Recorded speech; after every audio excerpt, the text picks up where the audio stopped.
And, you know, speaking of how, I mean, I think of, when I think of black girls, I think of female gladiators. They are like the, what was the name of those black warrior lay women on Black Panther, the Domalaji? If that's not the name, you know what I'm talking about. That's black girls for me. I can remember when I was in high school, nerd of the century, like 120% nerd. That's who I was then. I'm still 120% nerd. I'm just grown man nerd now. And I found a way to make it look okay. But my friend Sharon, I just, you know, I remember different things of why women stand out. Sharon, we were riding the bus. I went to school at a not so great high school. It was quite terrifying, but I had to go there because I was in a gifted program where we went to college in the morning. Now, through stress and the worries of the world, I wound up flunking out of that program. And I think going into my junior year, I was still smart, but I was going through a lot of stuff, figuring out who I am. But I remember one day, Sharon. So we had to get on the bus, and the bus had to go through hell and damnation to get me to the train to get me home. And it was in the winter time, and all of the hooly-hoos, as I like to call them, were sitting in the back. The thug boys and the thug misses, the thug girls. They were sitting in the back, and I guess I was a target because a lot of the girls that were in the program that we were in were pretty. And a lot of the guys hated me because they, for some weird, crazy reason, thought I was standing between, I was stopping them from getting with all these girls. So anyway, I had a target on my head because of that. Well, for a few other reasons, but that's the main one.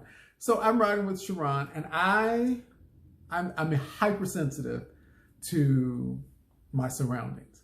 And I could sense that these people were plotting on me. Then they started getting loud. And Sharon and I are talking on the bus. I'm trying to keep my focus on her so I don't have to think about them. Trying to drown out the tension that I was feeling. And they started shouting, like, you know, saying horrible things about me while we were on the bus. So I'm just ignoring them.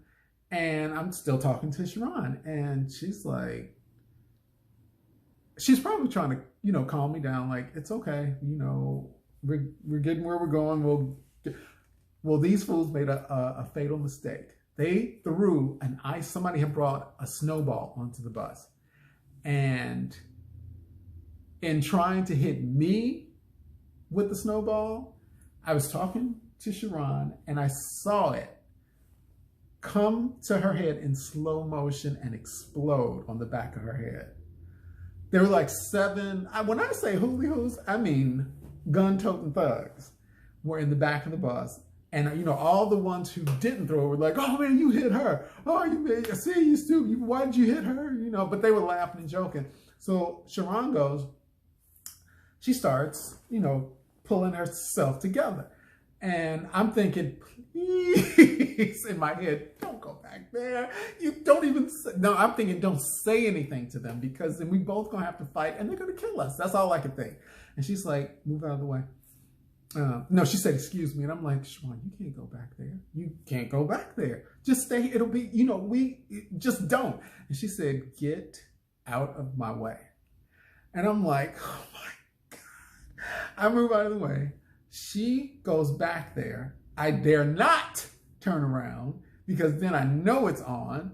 She cursed out these grown men, thug men. She cursed them out. And she wasn't a cursor.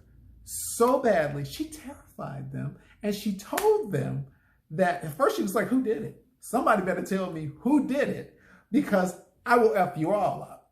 And I'm in massive amounts of prayer, where I am, like, God, Jesus, please don't let them jump up because I gotta go and jump in it and they're gonna kill us.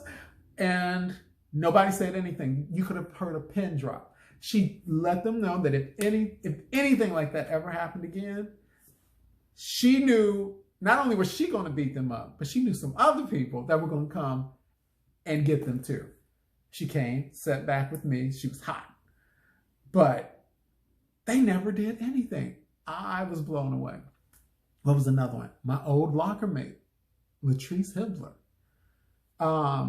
She literally pulled an ice pick on somebody who thought he was going to threaten me. Actually, Julie Williams and Carlotta Davis, I was talking to them. There was this guy who clearly made it clear that he was angry with me because all the pretty girls talked to me and they didn't talk to him. So he decided, now I have to beat you up because they're not talking to me.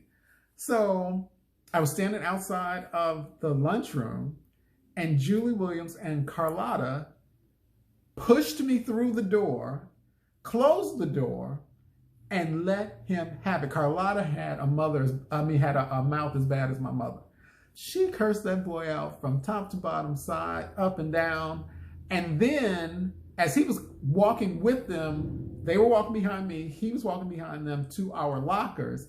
And he was apologizing. I'm so sorry. I'm so sorry. I didn't mean it.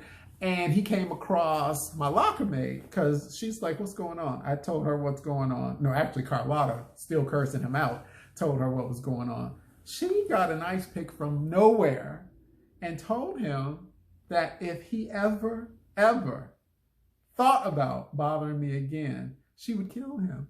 And she told him, because she was somebody, she knew all the big people in that area. And she was like, and you know, so-and-so and so-and-so, those are my boys. They're going to get you after I get you. You understand?